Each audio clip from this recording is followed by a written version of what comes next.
Hey everyone, it's me again, and this is a video I wanted to do since a very long time. And today I will talk about my experience with drug abuse, self-medication, and this basically. The compulsory disclaimer that I'm gonna do is that I'm not uh, promoting, I'm not, encouraging any use of any drug or medication, and before taking a medication you always have to consult a doctor. Using drugs is against the law, illegal drugs, so that's the disclaimer I have to do, because otherwise, people may be, telling me, hey, you are encouraging the use of drugs. No, I'm not. I'm just telling my experience with several drugs that I used. So back to me and back to the video. I have to say that I have a very addictive personality. I tend to use if a drug works for me, I tend to use it quite often.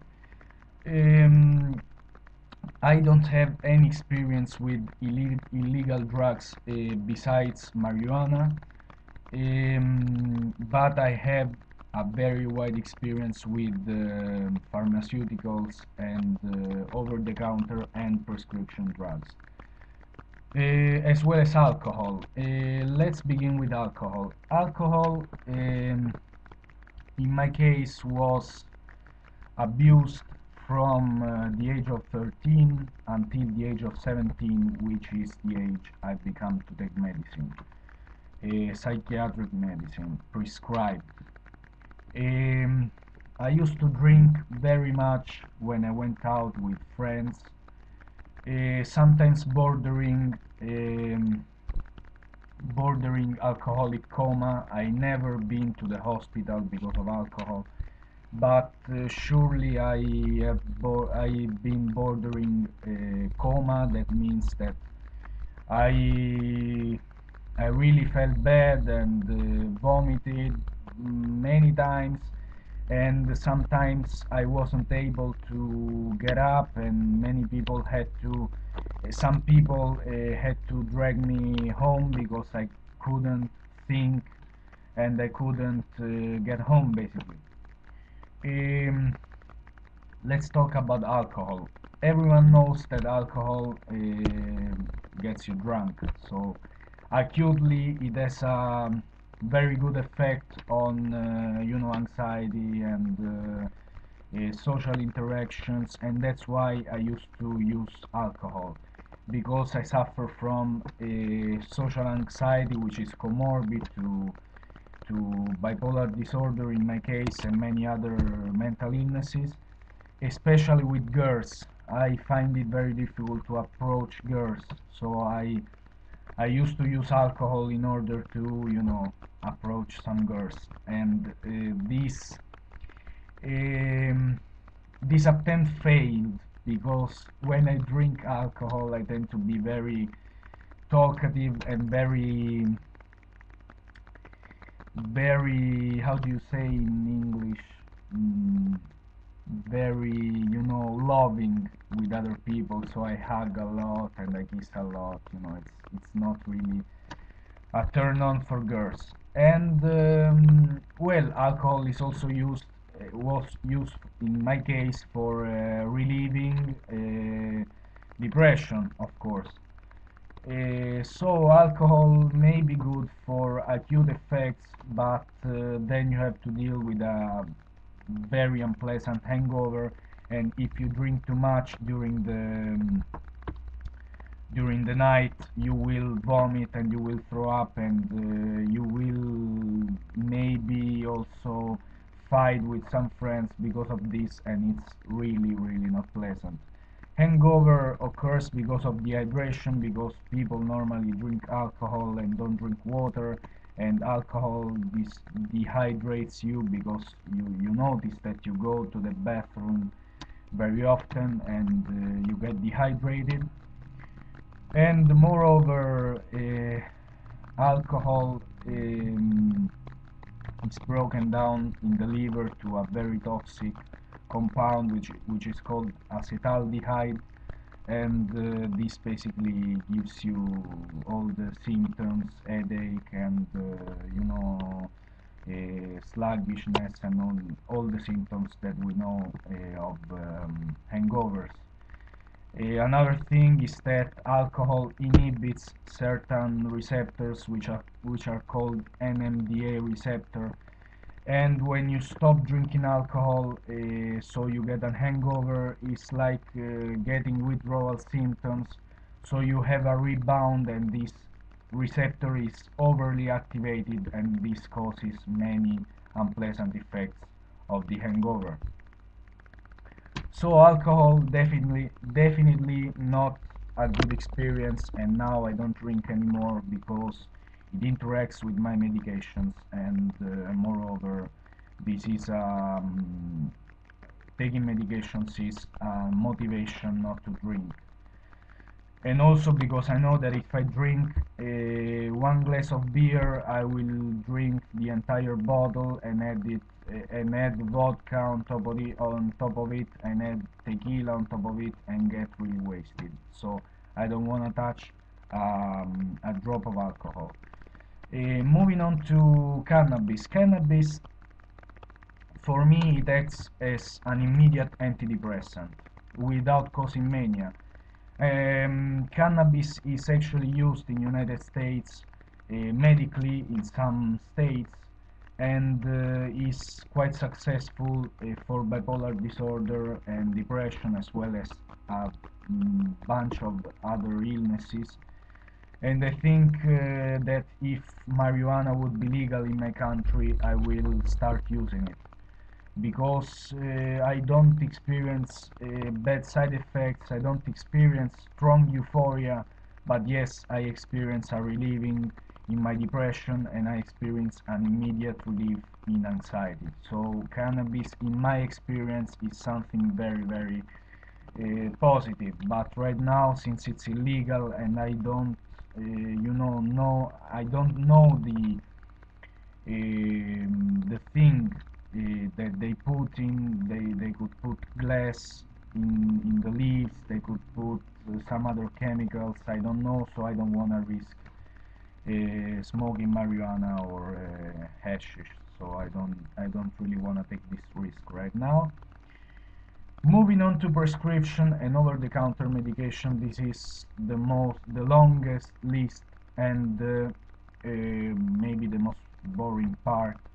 But if you maybe experience the same thing as me, you can relate and you can understand some things. So, first group, antihistamines. Sedating antihistamines. I use, I think, every sedating antihistamine available. I use promethazine, I use hydroxyzine, I use diphenhydramine, chlorpheniramine, um, and a bunch of other antihistamines. Oh yeah, cyproheptadine, pizotifen. There is a really long list there. Why did I use them? Because they are sedating. So they used to help me to sleep, or they used to help me to with the anxiety when I wasn't medicated. Since here where I live, most of the antihistamines are over the counter, except for hydroxyzine and promethazine. I used to take 4 to 6 capsules of diphenhydramine or Benadryl, which are the equivalent of basically 8 to 12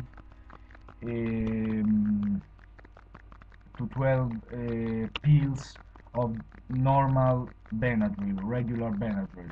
I used to take them because they used to calm me down and leave me in a sedated, hazy, numb state that I didn't feel depression so much.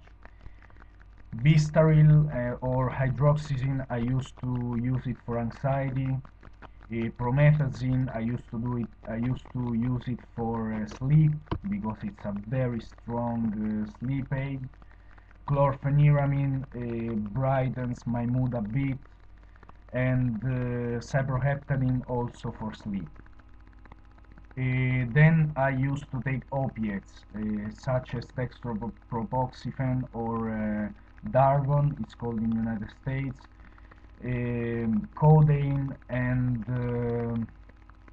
dihydrocodeine one time, and tramadol. Tramadol was another one that I was using a lot of times. Tramadol gives me an immediate antidepressant effect at 50, 100 milligrams dosage. Codeine gives me a bit of euphoria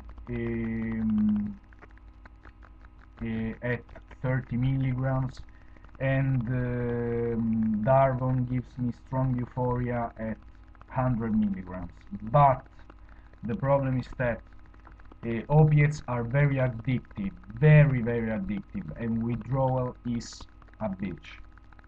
Moreover, you get tolerance very quickly, so you have to basically increase the dosage in order to get the same effects. And really, opiates are not something to be taken lightly, quite the opposite. Another group is benzodiazepine. I used to abuse Klonopin. It was the only one I used to abuse because obviously it is an anti-anxiety agent, and it really relieved my anxiety and gave me a little bit of euphoria. But benzodiazepines are not something to be taken lightly either, because they also create tolerance very quickly, and withdrawal is really not only unpleasant but actually very dangerous, because if you use high doses of benzodiazepines for a long time and then you abruptly withdraw from them, you can get seizure, so you may die. It's not something to be taken lightly. Other medications I really experience with many others that right now I don't remember. I used to take Zolpidem, which is a sleep aid, and also it is a quite addictive medication in my case. And muscle relaxant, I used to abuse Soma, which is carisoprodol, and this is a really good anxiolytic, but at the same time also creates addiction very quickly and tolerance very quickly. I used to abuse tizanidine, or I think it's called Xanaflex in the United States, and it gives me very vivid dreams and a strong anxiolysis and very nice sedation for sleeping. But I didn't use it long term, so I really can't say anything about it. I used to abuse Pridinol, which is an antimuscarinic. It's similar to atropine, but it really doesn't do anything for me. Maybe a bit of muscle relaxation, but not much more than that. And cyclobenzaprine, which is related to some antidepressants, which are called tricyclics antidepressant, and this used to give me really good relaxation and really good euphoria, but I didn't use it long term, so I can't really say anything more about it. Also, I used to take orphenadrine, which is another muscle relaxant, but it's related to To breathing also, no effects from it. I also abuse dextromethorphan, which is a cough suppressant at low dosages. At high dosages, it acts as a dissociative similar to ketamine, but at lower dosages, it acts as an antidepressant and euphorogenic, and I really had euphorogenic effects from low dosages of dextromethorphan. But again, long-term use is dangerous, and tolerance develops quickly, so don't use it. And it also causes very strong cognitive impairment, so not a viable solution for me. Other drugs that I've used, right now I don't remember any, but if I remember any more drugs that I used to abuse, I will do a part 2 of this video. If you are interested in some mode of action of these drugs, you can write me a comment and I will explain how every of these drug works in the brain and in the body and its risks. Again, I'm not encouraging any use of these drugs, and it's important to say that I'm not using this drug regularly. Sometimes I use them, but not very often. And in the case of opiates, I didn't buy them without a prescription, but they are prescribed to me because I suffer from an inflammatory condition that sometimes flares up and leaves me with a very strong physical pain, so doctors prescribe me opiates. But I use them really only in the case of very strong pain. So I think once a month, once every 2 months, so not very often. And don't abuse them. So, well, that's it for now. And if you are interested in someone or you want some information, you can write me as always, and I'll try to answer as soon as possible. I hope you're having a great day, and stay strong. Bye.